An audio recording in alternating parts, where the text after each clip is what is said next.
Ba mutumin arziki kamar Muhammad Bazoum. Matashi ya fito ya yi magana akan Muhammad Bazoum, ya ce Muhammad Bazoum mutumin arziki ne, yana musu mulki na gaskiya, amma an zo an sauke shi an kai shi gidan yari haɗe da iyalansa. Yanzu haka ƙasar Niger ta ƙi shigowa, ana nan ana ta zuba yaƙi, ana ta kashe-kashe, ana kashe mutane. Yanzu mutane suna ta fitowa daga cikin ƙasar Niger suna dawowa jihar Kano.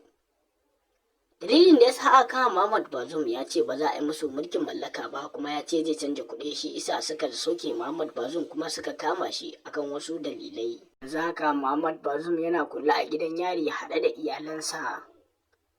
Matasan ƙasar Nijar sun fito suna zanga-zanga ta lumana, sun ce ba su yarda ba akan abin da aka yi Muhammad Bazoum. Wasu kuma sun ce su sun yarda da abin da aka yi Muhammad Bazoum saboda Muhammad Bazoum bai burge wasu ba, wasu kuma ya burge su. Yanzu haka ƙasar Nijar ana nan ana ta zuba yaƙi, ana nan ana kashe-kashe, ana ta hana mutane shigowa, wasu kuma suna mutuwa, wasu kuma ana ƙona gawawwakinsu. Yayin da sojojin ƙasar Nijar suka zuba tsaro a ƙasar Nijar, sun ce ba wanda ya isa ya shiga ya fita, kuma duk wanda ya ce zai shiga ya fita sai sun kashe shi. Qalu inna lillahi wa inna ilaihi raji'un.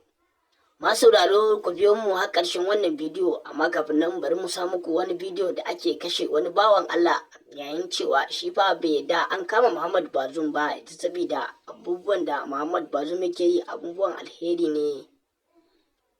Ku danna subscribing da alamar karo sanarwa don samun ingantattun shirye-shiryenmu da zarar mun dora. Shugaban ƙasar Nijar ya shiga hannun sojojin ƙasar Nijar saboda Muhammad Bazoum ya ce za a daina juyin mulki kuma zai canja kuɗi, shi isa sojojin ƙasar Nijar suka ce ba su yarda ba, suka sauke suka mai juyin mulki. Yanzu haka Muhammad Bazoum yana gidan yari haɗe da iyalansa a kulle.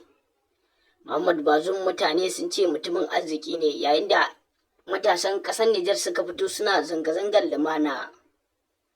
Yanzu haka an buɗe wa matasan da suka yi zanga-zanga ta lumana wuta, sun mutu gabaki ɗayansu ba wanda aka bari. Sojojin ƙasar Nijar sun ce ba su yarda da abubuwan da suke faruwa ba, saboda Muhammad Bazoum an kama shi, shine matasa za su fito su dinga zanga-zanga. Ku danna subscribing da alamar karo sanarwa don samun ingantattun shirye-shiryenmu da zarar mun dora.